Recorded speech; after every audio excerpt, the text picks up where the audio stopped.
Important ces chiffres, plus que tous les grands discours, ils témoignent de la dynamique entrepreneuriale dans notre pays. Et après, je vous garantis que je vous enquiquine plus avec les chiffres.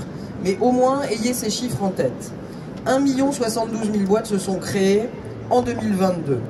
C'est un nombre qui a augmenté de plus de 17% entre 2021 et 2022. Intéressant de voir au plan aussi de notre société ce que ça veut dire après l'enfer du Covid qu'on a traversé, et Dieu sait si les entrepreneurs ont été résistants. Intéressant de se rendre compte que le goût de la liberté, le goût d'entreprendre, le goût de l'indépendance, le goût du risque, on aurait pu penser qu'il chute après la période de la crise sanitaire. Pas du tout. La crise sanitaire a ouvert une véritable appétence pour la création d'entreprises. Jamais dans l'histoire de notre pays, dit autrement, on a créé autant d'entreprises qu'en 2021. Il est encore temps de partir si vous êtes grincheux ou pessimiste, parce qu'en réalité, ça continue. Entre 2022 et 2023, oui, il y a des soucis. Oui, il y a l'inflation. Oui, quand vous avez une entreprise artisanale, il y a des matières premières dont le prix augmente. Il y a des difficultés. Mais au moment où on se parle, on vient de finir le premier trimestre, les créations continuent à être supérieures et à augmenter par rapport à 2022. C'est donc une tendance qui s'installe. Et ça va continuer, puisque le sondage dont je parlais, qui a été commandé à Opinionway par le groupe Les Échos Parisiens pour Go-Entrepreneurs, un Français sur 4 envisage de créer ou reprendre une entreprise. Alors ça, c'est l'avantage de Fabrice Lundy que tout le monde connaît. Quand vous avez un truc intelligent à dire, en général, il le dit avant vous. 49% des jeunes, c'est-à-dire vous tous, ont l'intention de créer ou de reprendre, ce qui n'est pas anodin. La reprise et la transmission est un sujet majeur. 49% des jeunes sont prêts à partir dans l'aventure entrepreneuriale. En matière d'investissement et d'accompagnement financier, je vous donne aussi ce chiffre. Ça a été une grande difficulté pour notre pays pendant des décennies. Le financement, Jean-Noël Barrot en parlera certainement. On a aujourd'hui des chiffres que je partage et qui ne ressemblent pas à ce qu'on peut lire parfois dans certains journaux ou sur certains plateaux. 96% des PME au dernier trimestre 2022, 96% de nos petites et moyennes entreprises ont obtenu en totalité ou en grande partie, en majorité, des crédits d'investissement qu'ils avaient demandés. La croissance des crédits bancaires aux PME continue d'être soutenue à plus de 7% sur 2022. Et parmi les acteurs institutionnels qui accompagnent et surtout qui financent les PME, et d'ailleurs dès leur démarrage, et notamment, mesdames, pour l'avoir fait, je connais la censure au féminin, des tout petits projets professionnels avec des prêts solidaires à la BPI qu'il faut que vous regardiez et qui sont formidables pour amorcer ces premiers mois d'entreprise. Aujourd'hui, la BPI consacre plus de 17 milliards d'euros au financement de pas moins de 14 000 entreprises. 17 milliards d'euros en 2022, c'était 9 milliards en 2021. Ça n'est pas anodin, on parle ici d'une croissance en termes de financement pour nos PME qui est majeure. Et je terminerai, parce que je vous ai promis de ne pas vous casser les pieds longtemps, mais ces chiffres sont importants. Au-delà du financement, on a un gros sujet ensemble à traiter et à résoudre, et c'est pour ça que la jeunesse est essentielle dans le pari entrepreneurial français. Nous avons un certain nombre de dirigeants de PME qui ont beaucoup d'expérience, et les années passent. 25% des dirigeants de nos PME ont l'intention de céder leur entreprise dans les 2 ans. C'est un énorme sujet pour les générations, les jeunes et les moins jeunes. 25% des dirigeants d'entreprise ont plus de 60 ans et 11% plus de 66 ans. On a un challenge à réussir, on va le réussir ensemble. Vous êtes jeunes, un jeune sur 2 et je vais le dire simplement, chaud patate pour créer son entreprise. Et nous avons aujourd'hui des entrepreneurs qui ont créé des superbes PME en France, qui ont besoin qu'on les reprenne et qu'on continue à les faire vivre. Créer, reprendre, c'est les grands enjeux devant nous. Et je peux vous dire que pas toujours facile d'être ministre. En tout cas, c'est tous les jours un honneur. Et quand je vois le nombre de gens qui sont assis, les jeunes, les femmes, les moins jeunes, les hommes, je vous rassure, je me dis, on va réussir ce pari, merci d'être là, on a besoin de vous. Ce que nos entreprises font est remarquable, malgré les crises. Je leur tire mon plus grand chapeau et je peux vous dire que tous les matins, c'est un honneur de se lever pour vous. Merci.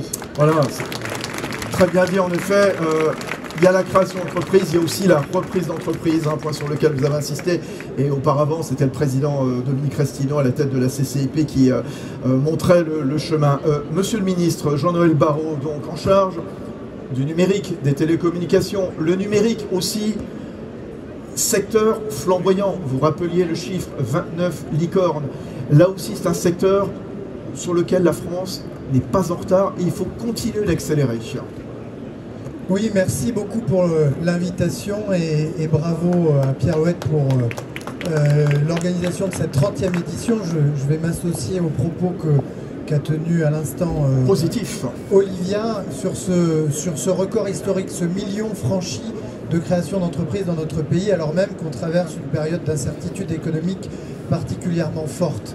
Et c'est pas tout à fait innocent de fêter les 30 ans de ce salon de Go Entrepreneur, parce qu'il a fallu quand même un certain temps pour que notre pays, la France, qui est évidemment une grande nation entrepreneuriale, que la France renoue avec cette nature profonde.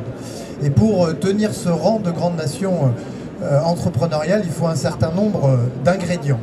Et il y en a un certain nombre de ces ingrédients que depuis quelques années, on s'est activé avec Olivia, avec le gouvernement et sous l'impulsion du président de la République, notamment à mettre en œuvre. Parce que pour qu'une nation soit entrepreneuriale, il faut d'abord qu'il puisse y avoir un environnement favorable, un cadre pour entreprendre qui soit le plus souple, le plus propice possible à l'innovation. Et c'est ainsi que lorsque nous étions députés il y a quelques années avec Olivia, nous avons beaucoup travaillé avec Bruno Le Maire pour que, dans le cadre de la loi Pacte, on puisse, au moment de la création, au moment de la croissance, quand on franchit ces fameux seuils de 50 salariés où beaucoup d'obligations s'empilent sur les épaules des chefs d'entreprise, mais aussi à la fin de la vie de l'entreprise, d'essayer d'assouplir, de faciliter la vie des entreprises. Et puis quelques années plus tard, à ce moment-là, Olivia avait rejoint les rangs du gouvernement. On a travaillé à ce que la vie des entrepreneurs individuels puisse être facilitée, que leur patrimoine individuel puisse être mieux protégé.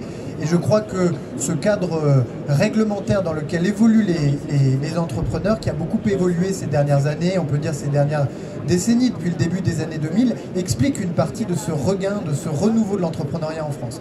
Ensuite, il faut un accompagnement, il faut un État qui accompagne, et vous avez raison de dire que cette logique a infusé dans l'ensemble des services de l'État qui sont présents dans ce salon pour être à l'écoute, aller au-devant des préoccupations des entrepreneurs. Il faut citer évidemment aussi les réseaux consulaires, le réseau des chambres de commerce qui jouent un rôle très important pour accompagner au quotidien, pas seulement le jour de Go Entrepreneur, les entrepreneurs de France dans les grands défis qui se dressent devant eux, et en particulier celui de la transition numérique, puisque ce sont les chambres de commerce et d'industrie qui passent les appels, des centaines de milliers d'appels, une centaine de milliers d'appels par an, pour faire des diagnostics et accompagner les plus petites entreprises dans cette démarche-là.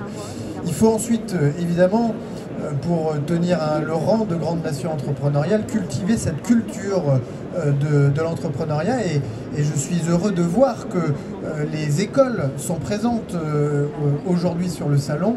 On voit que l'enseignement de l'entrepreneuriat a lui aussi s'est généralisé, quelles que soient les filières, et que ça contribue là aussi à développer cette envie, cette aspiration dans les générations qui viennent à la reprise d'entreprises ou à la création d'entreprises. Puis il faut des financeurs, les banques sont présentes, et BPI France, dont nous fêtons cette année les 10 ans, a joué un rôle déterminant dans le développement de cet écosystème et des entreprises à tous les niveaux. Et puis j'en finirai par là, pour que une nation tienne son rang de nation entrepreneuriale, il lui faut des grands rendez-vous, et je crois que Go Entrepreneur s'est désormais installé dans le paysage comme le grand rendez-vous consacré aux entrepreneurs et à l'entrepreneuriat. Favoriser l'écosystème, notamment de la tech, dont vous portez le dossier au sein du gouvernement.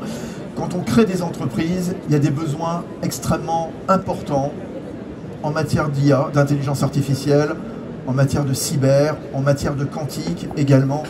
Et la France, je le disais, n'a pas à rougir avec toutes ces entreprises qui sont nées, ces licornes, ces entreprises qui évoluent dans le Next 40 aussi, dont vous portez également bien le combat, Jean-Noël Barrot.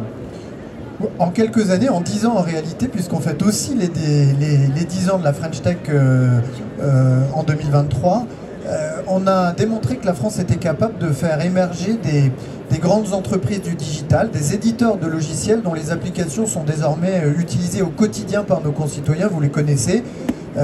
On les utilise pour prendre rendez-vous chez le médecin, pour covoiturer, pour acheter un téléphone reconditionné. Bref, on a démontré que la France était capable d'être une start-up nation.